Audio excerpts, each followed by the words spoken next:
Jika hidup adalah proporsi, maka kesuksesan adalah implikasi dari kerja keras dan juga disiplin. Assalamualaikum warahmatullahi wabarakatuh. Selamat pagi, siang, sore, dan malam bagi teman-teman semuanya yang melihat video saya. Saya kali ini akan membuat video bahan ajar kuliah. Jadi kuliah tentang matematika diskrit pada subbab logika matematika. Oke, ada beberapa yang perlu kita pelajari di bab logika kali ini. Yang pertama adalah proporsi serta operasinya, kemudian implikasi dan juga biimplikasi, kemudian inferensi, yang terakhir adalah aksioma, teorema, dan juga lema. Kita masuk yang pertama. Proporsi. Proporsi itu sendiri merupakan kalimat deklaratif yang nilainya cuma dua, yaitu bisa benar, bisa salah, atau true atau false, tetapi tidak dapat sekaligus keduanya. Jadi cuma boleh memilih satu saja. Nilainya hanya benar atau hanya salah. Tidak boleh benar dan salah, tidak boleh.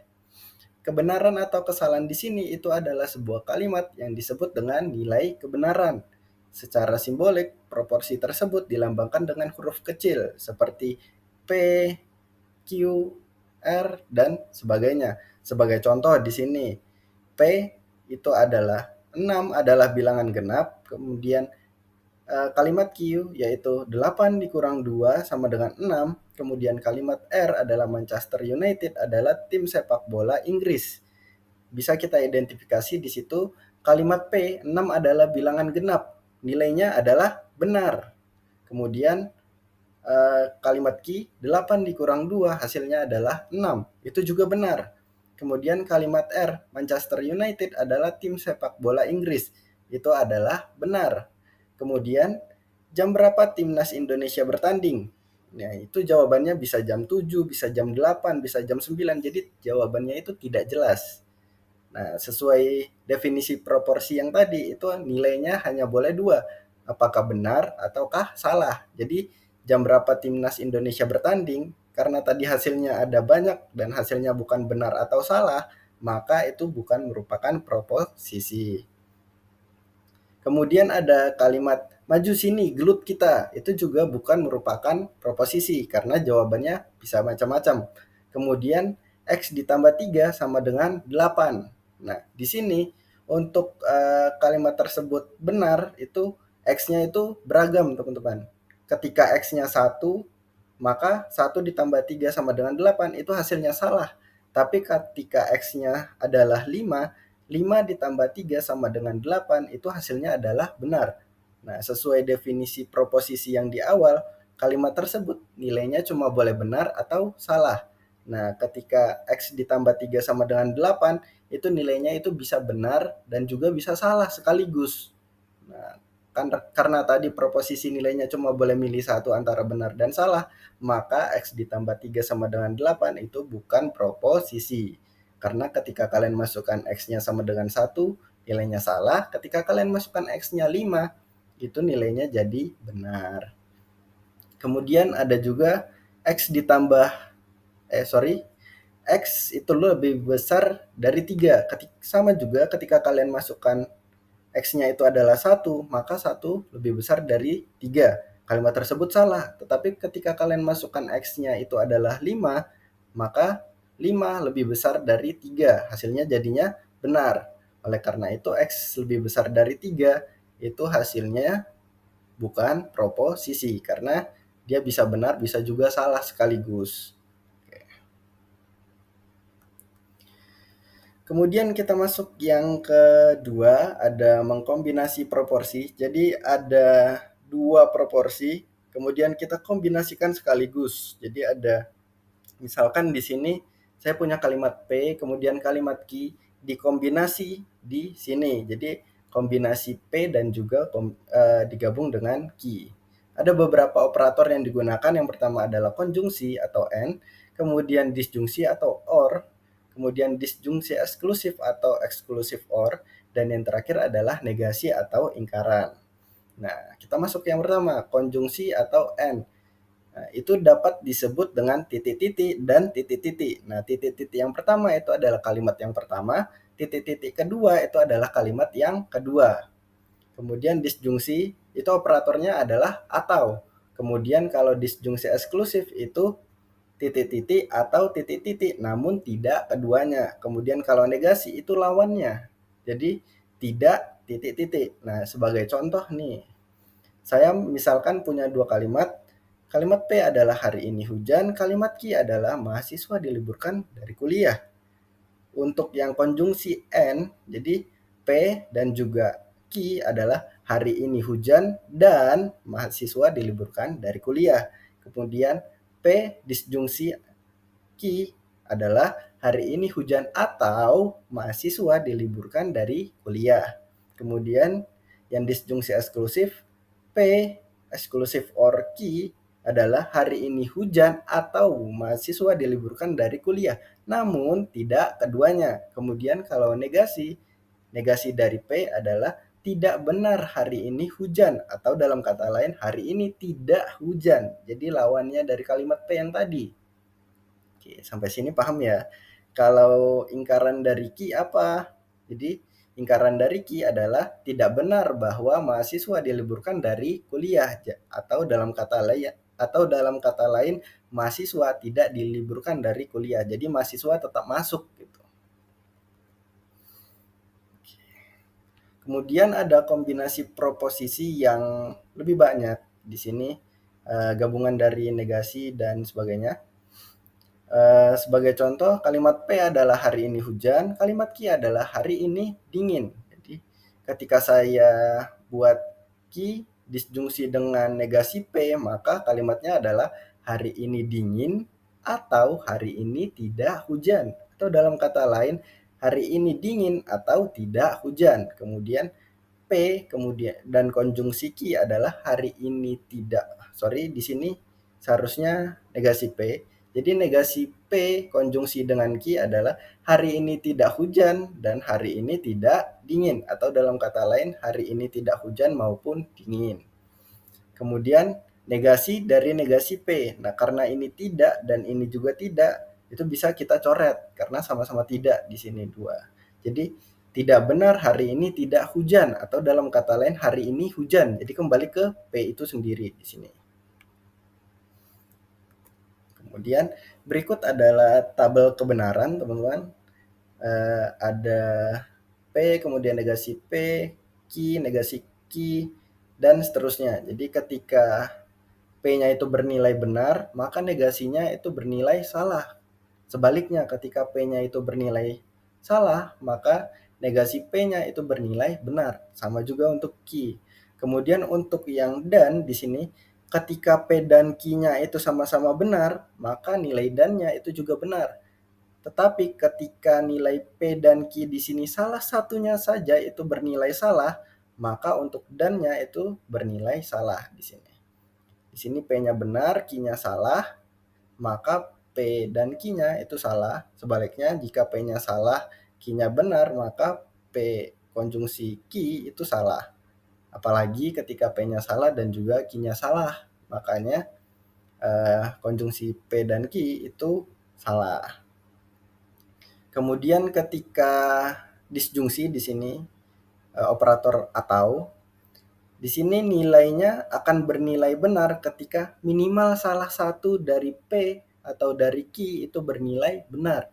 Nah, di sini P-nya benar, Q-nya benar, maka nilai disjungsi P Q-nya itu juga benar. Nah, di sini P-nya benar tapi Q-nya salah. Nah, di sini kan minimal P-nya itu udah benar. Jadi nilai disjungsinya juga benar. Nah, di sini sebaliknya, ketika P-nya salah kemudian Q-nya benar, itu nilainya juga tetap benar karena tadi Q-nya itu benar. Tetapi ketika P-nya salah dan Q-nya salah, maka nilai disjungsinya itu juga salah karena di antara P dan Q itu keduanya salah. Kemudian kalau disjungsi eksklusif itu nilainya hanya akan bernilai benar ketika nilai P dan Q-nya itu berlawanan. Jadi ketika P-nya benar, Q-nya salah, atau ketika P-nya salah dan Q-nya benar, maka disjungsi eksklusifnya baru bernilai benar. Kemudian hukum logika matematika, ada banyak teman-teman hukum logika matematika Ada hukum identitas, hukum dominasi, idempoten, negasi, involusi, komutatif, asosiatif, De Morgan juga, kemudian absorpsi, dan juga distributif. Jadi sebagai contoh di sini, ketika kalian punya kalimat P, kemudian kalian konjungsi dengan sebuah kalimat yang nilainya sudah pasti benar, maka nilainya akan menjadi kalimat P. Kemudian ketika kalimat P kalian disjungsi dengan kalimat yang nilainya salah, maka nilainya tetap nilainya P. Karena di sini hasilnya tetap P, maka di sini disebut dengan hukum identitas. Kemudian ada hukum dominasi di sini. P ketika digabung atau disjungsi dengan kalimat yang bernilai benar, maka hasilnya sudah pasti benar. Namun ketika kalimat P dikonjungsi dengan kalimat yang bernilai salah, maka nilainya sudah pasti salah. Karena di sini nilainya benar dan juga salah, maka di sini disebut hukum dominasi. Kemudian beberapa hukum yang lain ini akan berfungsi ketika kalian punya kalimat yang banyak nantinya. Jadi di sini ada beberapa hukum yang akan mempermudah kalian dalam menyelesaikan permasalahan logika matematika. Kemudian ada juga yang namanya proposisi bersyarat atau implikasi. Jadi nanti implikasi itu ada lagi pembedanya. Proposisi bersyarat atau implikasi adalah proposi majemuk yang dibaca jika titik-titik maka titik-titik. Jadi titik-titik yang pertama adalah P misalkan, titik-titik kedua adalah Q, maka operatornya adalah P, kemudian ada tanda panah ke Q. Nah, itu ekuivalen juga atau sama dengan operator negasi dari P disjungsi dengan Q. Kemudian ada juga variasi lain dari implikasi itu sendiri, antaranya adalah converse. Converse ini kebalikannya implikasi, yaitu kalau implikasi adalah P tanda panah ke Q atau P ke Q, kemudian converse itu adalah kebalikannya yaitu Q ke P. Kemudian ada juga yang namanya inverse. Nah, kalau inverse kalimat implikasi tadi dikasih negasi. Jadi yang awalnya P ke Q maka negasi P ke negasi Q. Kemudian yang terakhir adalah kontraposisi, itu lawannya dari inverse. Jadi negasi Q ke negasi P. Kemudian ada juga yang namanya biimplikasi. Kalau tadi implikasi tanda panahnya satu, dari P ke Q, panahnya dari P sini kemudian ke Q. Nah, diimplikasi itu panahnya dua arah. Biimplikasi maksud saya. Jadi P tanda panah ke Q dan juga sebaliknya. Jadi tanda panah dua arah. Atau ekuivalen juga dengan operator logika P ke Q kemudian dan Q ke P. Jadi dibacanya jika dan hanya jika.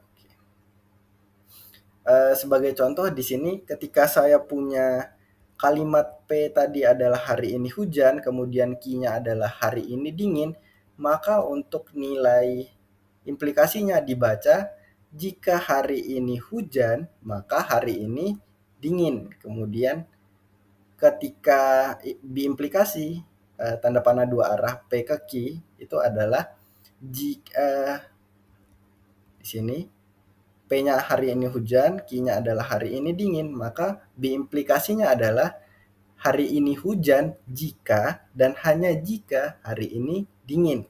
Seperti itu ya. Oke. Kalau begitu saya lanjut ke yang terakhir yaitu adalah inferensi.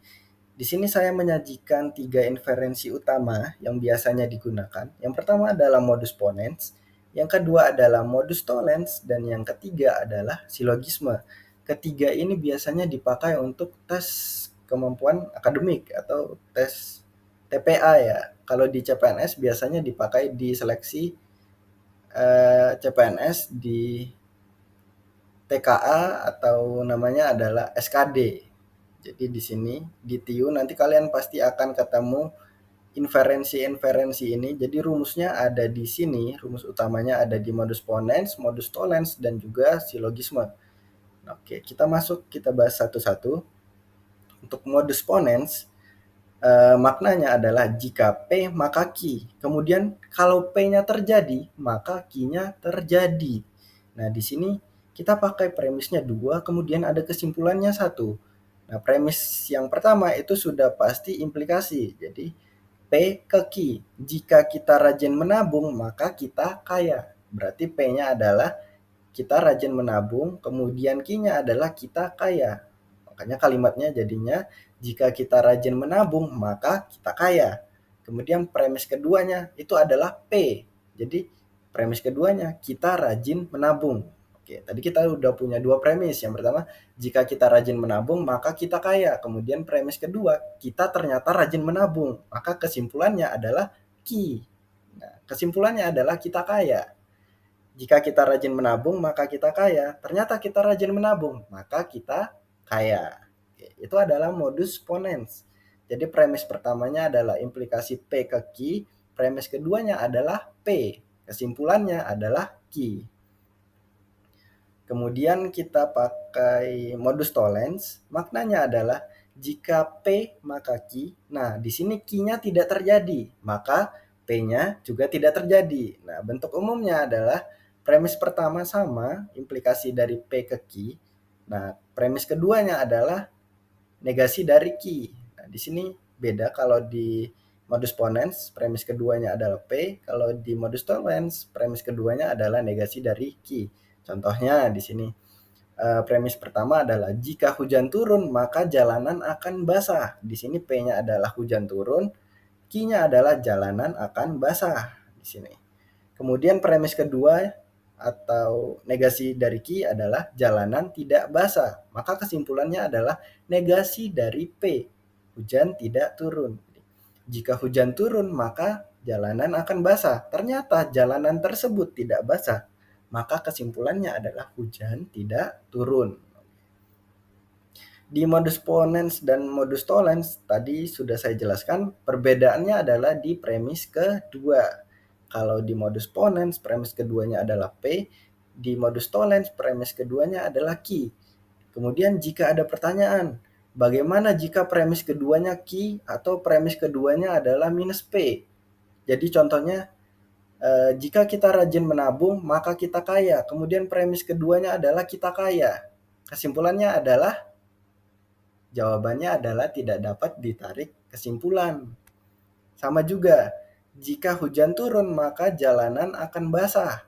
Kemudian premis kedua, hujan tidak turun. Maka kesimpulannya adalah tidak dapat ditarik kesimpulan. Kenapa seperti itu? Karena premis kedua yang tersedia opsinya hanya P dan juga negasi Q. Ketika premis keduanya negasi P atau premis keduanya adalah Q saja, maka kesimpulannya itu tidak ada, jadi tidak dapat ditarik kesimpulan. Kemudian yang terakhir adalah silogisme.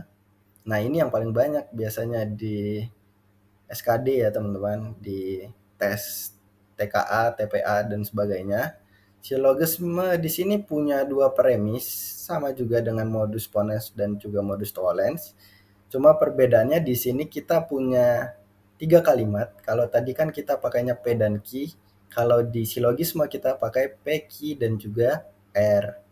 Nah, maknanya adalah jika P maka Q, jika Q maka R, maka kesimpulannya adalah jika P maka R. Di sini Q hanya sebagai fasilitator, teman-teman.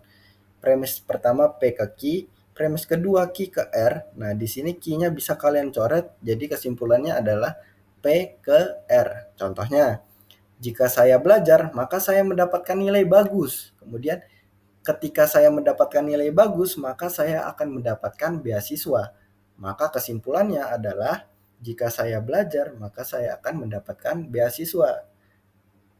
Nilai bagusnya kemana? Nilai bagusnya ini bisa kita coret. Kenapa? Karena di sini nilai bagus itu hanya sebagai fasilitator dari saya belajar dan saya mendapatkan beasiswa. Oke, di sini sebagai analogi, jadi ketika saya dari Surabaya ke Malang, kemudian saya dari Malang ke Kediri misalkan, itu sama juga saya dari Surabaya ke Kediri, tapi melewati Malang. Malangnya tidak perlu kita tulis. Jadi dari Surabaya ke Kediri. Seperti ini. Jadi P ke Q, kemudian ada lagi Q ke R, itu sama juga dengan P ke R sekaligus, tapi melewati Malang. Malangnya tidak perlu kita sebut. Jadi ada contoh lain, misalkan jika saya olahraga maka saya sehat. Itu adalah P ke Q. Kemudian Q ke R-nya, jika saya sehat maka saya tidak ke rumah sakit.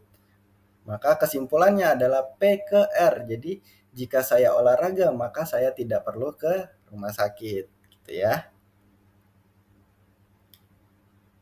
Oke, sekian, terima kasih teman-teman. Itu saja dari saya. Berikut adalah referensi yang saya gunakan. Ada Pustaka Utama punya Pak Rinaldi Munir. Itu adalah buku yang bagus sekali. Matematika Diskrit yang saya gunakan adalah yang revisi ke-7 dari penerbit Informatika Institut Teknologi Bandung pada tahun 2016. Kemudian ada juga pustaka pendukung, ada 3 di sini yang saya gunakan. Silakan teman-teman jika ingin belajar mandiri. Kemudian jika ingin kontak saya juga boleh. Ini adalah materi pertemuan kita berikutnya atau materi di video saya berikutnya. Silakan dilihat teman-teman bagi yang ingin belajar terkait matematika diskrit. Oke, sekian dari saya teman-teman. Terima kasih sudah melihat video pembelajaran saya dari awal sampai akhir. Semoga bermanfaat teman-teman. Mohon maaf apabila saya ada salah kata atau kekurangan. Billahi taufik wal hidayah. Wassalamualaikum warahmatullahi wabarakatuh.